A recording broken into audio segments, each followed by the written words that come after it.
So this is Uri'madu, Songs of the Planet Walkers by Jennifer Boys.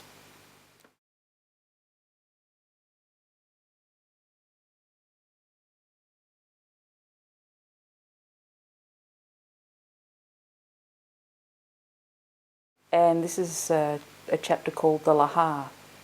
Frozen snow blasted against Andal's waterproof jacket, congealing in the fur-lined edge of her hood. Tired from the long ascent, she paused and gazed upward at the looming conical summit, held fast in its carapace of ice and snow. The thin plume of vapour they had noted when the climb began was invisible now from the mountain's flank. Sunset glints dulled as they watched, fading into deep blue shadows. A slight tremor judded Andal's legs. In the distance, the ongoing crash and crumple of an avalanche. Snow and ice crunched underfoot as Andal resumed her climb. Step by step, Kobar led them upward along a snaking ridgeline, and in the lee of a curving outcrop they pitched camp. Gradually the tent warmed, but as the rock beneath them groaned and shuddered, the team huddled in their bedrolls, unable to sleep. "Can you do your assessment now?" said Kara and Andal. Casco's voice was hushed, as if any sound might wake the slumbering peak. "I don't like the sound of that." "Or the feel," Lind added. Andal nodded and pushed herself upright. With a little further preparation, she began to push her senses downward beneath layers of pumice and ash sandwiched between contorted beds of solidified lava. As she probed more deeply, she discovered a volcanic chamber with welling magma on the rise. Heat shimmered through her senses. Molten rock roiled and popped. Her mind tasted sulphur and the chemical signature of carbon dioxide. Water was rapidly boiling off, leaving the chamber in a plume of superheated steam. The eruption would be explosive, and peripheral vents were already heating.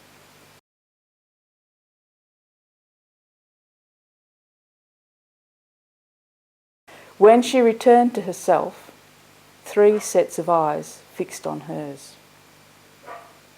"We have to leave here soon," she said. "Ideally tomorrow, or perhaps early the next day, but I see no reason to delay. Casco, we're too tired tonight, but in the morning we should link to examine the mountains around us. Ponds may be forming in the ice. You and I are strongest in farsight, and together we can achieve this more quickly." "So, it's imminent then?" "I think so." Andal shrugged self-consciously, aware of the inadequacy of her reply. "Volcanoes are like the breath of a planet," she said. "The only rules they follow are their own. However, whether the volcano blows or not, the ice above us may be ready to slump, so I suggest we leave as soon as our survey is complete. We should try to sleep. Lind, we'll need a high-energy breakfast in the morning, please." The wiry Lathian seemed on the verge of a retort, but Casco silenced her with a look and said, "High-energy breakfast it is." He hesitated, as if trying to frame his words, then asked, "Lady Andal, you're Trianogi, and your house is often gifted with foresight. Is this true of you? Can you see a safe path?" "Lies and illusions," Lind growled. "Superstition and a glib tongue. Trianogi can no more see the future than I can."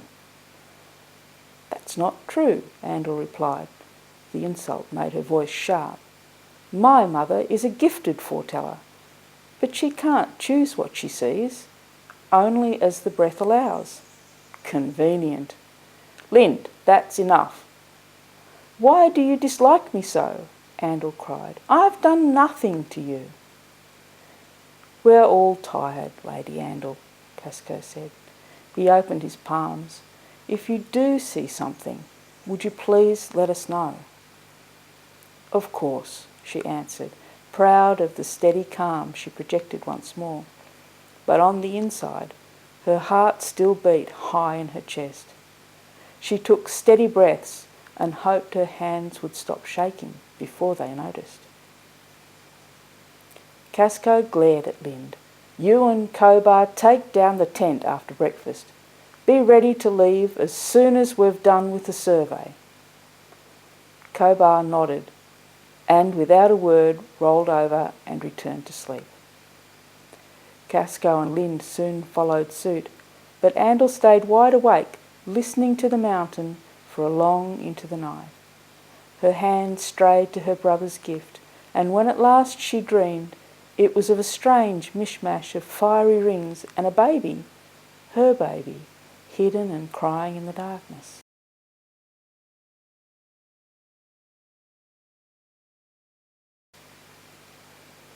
The team woke early and ate quickly.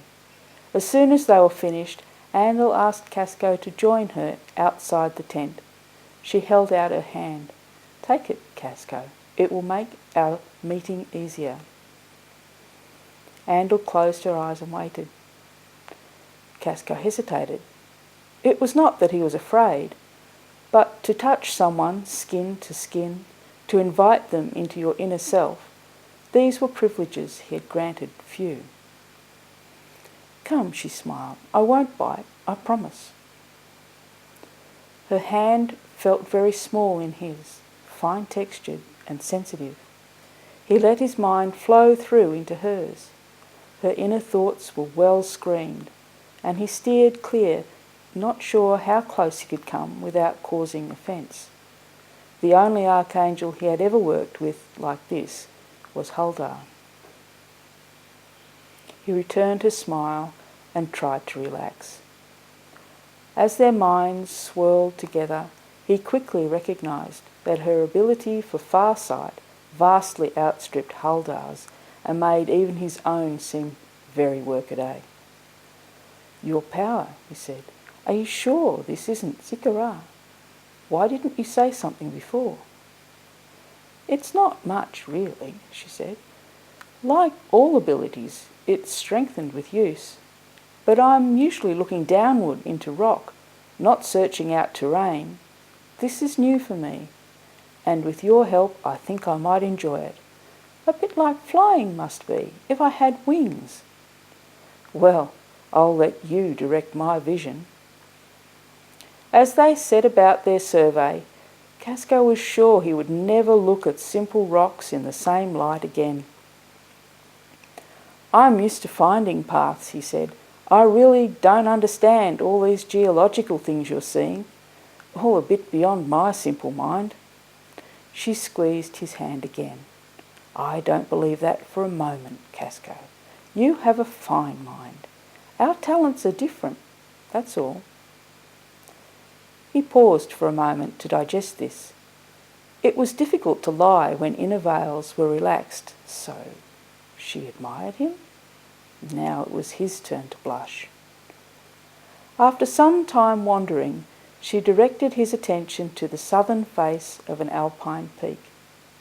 "Can you see that?" she asked. He strained his mind to focus.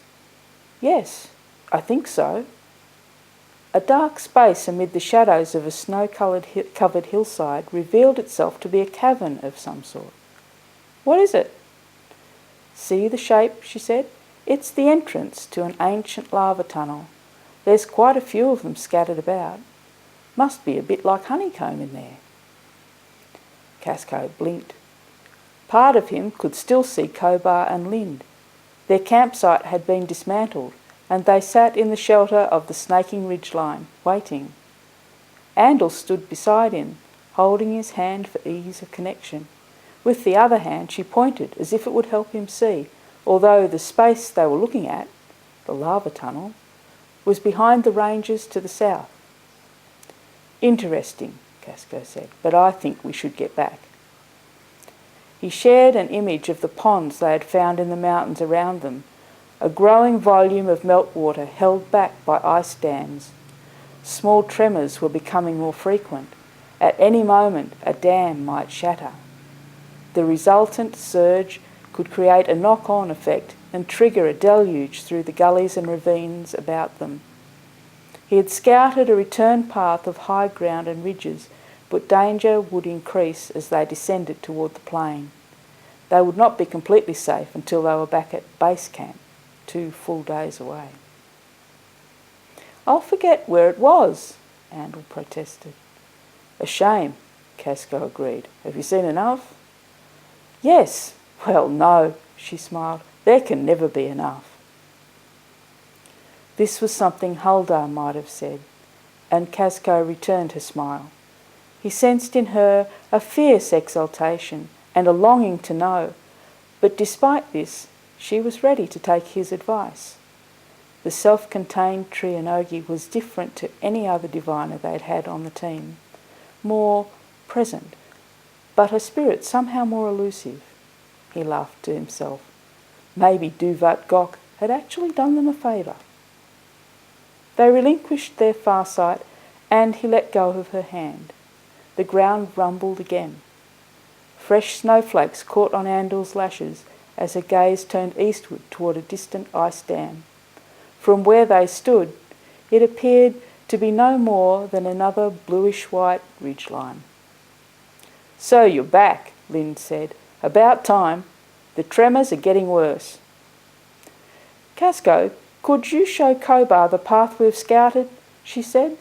"It makes sense to stay out of harm's way if we can." "What path?" said Lind. "Shouldn't you show it to me too?" "I'm sure Lady Andal intends you to see the path too," Casco said. Andal took a soft breath. "Casco assures me you have sharp eyes, Lind." She pointed to the east.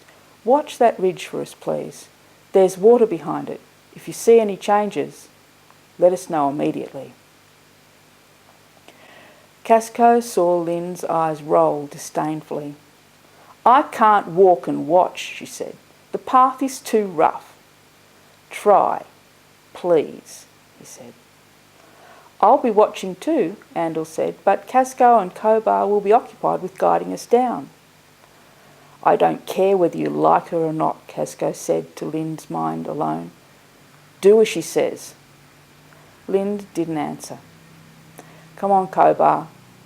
He put one hand on the burly Rook's shoulder. "Let's get us down from here and home safe."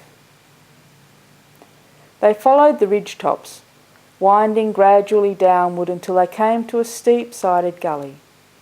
Casco didn't like it, but this was the quickest way to get back to the higher ridges. He searched with his mind, trying to sense the stability of the path ahead. A vigorous tremor shook the ground, and he was dismayed to see stones rolling freely beneath the snow. Ropes would be needed. Lind scowled. "Why have we stopped?" "I don't like the look of that," Casco said. "The look of what?" Casco ignored her. "Can you see beneath the snow, Lady Andal?" he asked. Andal closed her eyes for a moment. When she opened them again, she looked worried. "It's a moraine. And before you ask, Lind, it's a slide of loose rocks dumped there by a glacier." Lind sneered. "Then why not just call it that? A rock slide." Andal's reply was cut short when a fresh tremor shook the ground. Kobar pointed to the scree. Casco nodded sharply at something he'd shared. "Stones are moving beneath the snow, and they're slippery with ice. We'll need those ropes." They looked up as a deep crack reverberated down the length of the gully as if something distant had broken. "The ridge has given way," Lind cried. Casco felt his reflexes sharpen, his mind step up a gear. It was no good going back the way they'd come. "Quickly, we have to cross the rock slide. Ropes, Kobar." "It's coming this way," Lind said. "I can hear it. Can't we just cross?" Casco noted a slow rumble, like thunder coming up through their feet. Stones began to jitter. Kobar had already uncoiled a length of rope. "No, too treacherous. Wait until we can rig a safety line. Kobar, see that rock on the other side there, to the left? We'll anchor there." "Hurry," said Lind. Casco turned to Andal. "Here," he started, about to tell her to loop the rope around her waist. But she was standing unnaturally still and seemed not to have heard him. Her eyes were closed. "Lady Andal," he said. "Lady Andal." "Look at her," Lind said, terrified. "I told you this would happen." Casco studied Andal for a moment longer, unwilling to believe that Lind was correct, or that he would have to forcibly carry her to safety. Then he noticed something else. "Her mark," he said. "It's glowing." "I can hold the path stable," Andal said. It was as if she forced the words from her mouth. "I've got it. Just go." Lind tested the scree with her foot, then scrambled across without incident. From the opposite ridgetop she craned her neck, searching for signs that the water was coming.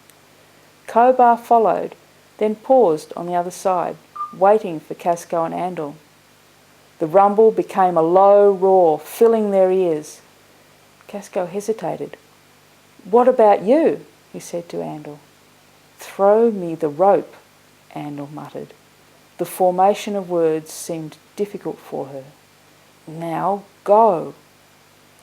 "Hurry!" Lind cried. "It's coming!" She shared the image of the roiling lahar snaking down the valley. The surge was blackened by rocks and mud scoured from its channel. Casco tied the rope around Andal's waist. "Are you ready?"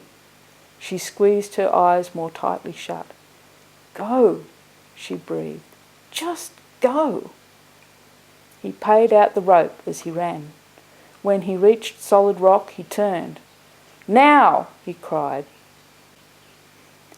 Andal's mark dimmed as her mind released the loose shingle. Casco kept tension on the rope. As she started towards him, he willed her to keep balance. The roar of the approaching waters grew until it was deafening. Air stirred, pushed before the flood. The rope jerked as slippery pebbles rolled beneath Andal's tread. There was no time. "Give me the rope," Kobar called. "Hold on," Casco yelled to Andal. Then he ran in tandem with Kobar. Andal scrambled as a black wall of water rushed towards them, filling the gully, eating everything in its path. Lind screamed. Casco ran as he'd never thought he could, but the rope jerked taut as Andal was caught in the flood. He braced himself as the powerful current tore at his arms, dragging his feet skidding against the stony ground. Then a jolt as Kobar wedged himself against an outcrop and held them fast. Time slowed. His thoughts raced. How could Lady Andal survive this? Archangels were tough, but their diviner was small for her breeding and slightly built. He fished for her mind in the maelstrom. They had been close during the survey. They had held hands. That must count for something. There she was. He didn't know if she felt him or not. Her thought was focused solely on survival. Somehow she'd had the presence of mind to push a bubble of energy between herself and the onslaught, enough to keep her limbs from being broken. She held the rope in a death grip. Her need to breathe gripped Casco's lungs as if it was his own. Hold on, Lady Andal. She must not pass out. He willed her to survive. Her strength and bravery had saved them from the lahar. Surely they would not lose her because of it. "Pull," he shouted to Kobar. "Pull!" The rope slewed towards the mountainside, and at last Andal's head broke the surface. She rolled and gasped for air, but she was unable to find her footing. Then, as suddenly as it had arrived, the flood passed. Andal was left behind like a stranded fish, still holding tight to her lifeline. Casco skidded and slipped down the slope. "Andal! Lady Andal!" he cried, and swept her semi-conscious into his arms. Snow fell on Andal's face. She shivered with cold. He stabbed his arm towards a plateau above them. "Tent!" he yelled. "Fire!" He wrapped Andal in a blanket and held her while the shelter went up and the fire was lit. "Huldah, we need help," he called, but their leader was absorbed in Kalan and unable to hear him. Once inside the tent, he laid her on a rug as close to the flames as he dared. "Let me see." Lind pushed him aside and started chafing Andel's limbs. "She's in shock. Get her something sweet to drink. Quick!" Lind closed her eyes and hugged Andel close. Warmth emanated from her body as she activated her healing talent. Casco handed her a mug of honeyed canth and watched anxiously with Kobar as she rubbed Andel's shoulders and murmured, "Andel, Lady Andel, stay with me." Andel's eyes slowly opened and focused on the face above her. "Lind?" she rasped. Her brows drew together as she looked around. "I survived?" Casco sighed with relief. "That you did," he said gently. "Because of you, we all did." Andel's brow furrowed. "I underestimated the danger," she whispered. "It's my fault." "Nothing is your fault, Lady Andel," Lind said. "No one could have done better." At that, Andel's face crumpled. Tears rolled down her cheeks. As she slumped back down into her blankets, her veil weakened, and in her mind they saw the face of a young Trianogi male with the same colour hair as her own and the same light brown eyes. The image faded as she lost consciousness. Lind shrugged. "Her brother?" Casco shook his head. "Will she live?" Lind studied Andel's face. "She's in shock, but no broken bones. Does Huldah know what's happened?" "Must be enmeshed in Kalan. I'll try again." Casco crouched as the tent pole rattled and swayed. The ground beneath them groaned. Each shaking seemed to last longer than the one before. At last he was able to contact their leader and send an appraisal of their situation. The connection broke off, and he knew that Huldah was in Kalan once more, negotiating a path to their rescue. Hopefully he would reach them before the volcano erupted. Kobar chafed Andel's hands in his meaty paws, and Lind held her tenderly as if there had never been the slightest animosity between them. Would the truce last beyond this crisis? It would certainly make things easier if it did. Thank you for listening, and that was a chapter from my book, Uri'madu, Songs of the Planet Walkers, and I'm very excited to share it with you. If you like what you heard, you can go to my website, www.jenniferboys.com, or you can Google Uri'madu. It's got an apostrophe in it. You'll see that on the cover. Please buy my book, and I hope you enjoy it. Thank you.